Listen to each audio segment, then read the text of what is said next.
We'll come back to it. Okay, so the first technique of answering questions, I call it the flip side of the argument. Okay, you give the opposite side and it makes it clear to people. You flip it around and it becomes clear to people why, first of all, why the question is wrong, for example. So you get them to think of the opposite of this argument, and you get them to understand why their question is incorrect to begin with. So, question A, why do Muslims grow their beards? And actually a non-Muslim once asked me this question. He used to work at a company where there were many Muslims.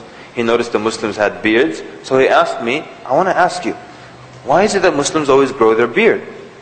And my answer was, I understand why you're asking me that question. Meaning, considering the environment in which we live. I said, but I actually don't grow it. It comes out by itself.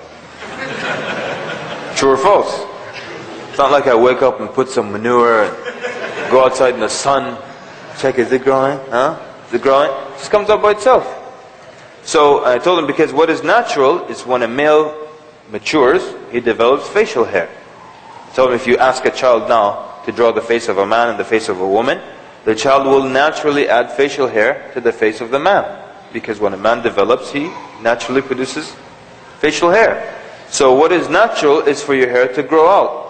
But what is not natural is to insist every morning on removing every stubble of hair and cutting yourself in the process and putting the cologne and sticking the little tissues, all so you can say, ah, like that guy in the Gillette commercial. Yeah. So when I said this to him, guess what he said? Because I could have told him it's the way of all the prophets of Allah and all the prophets had beards. But you know what? When I said that to him, you know what he said? He said, you know what? I never thought of that. I shouldn't ask you why you grow your beard. You should ask me why. So, what happens here? We're using this technique. You flip the question around and suddenly they understand what's so clear about it.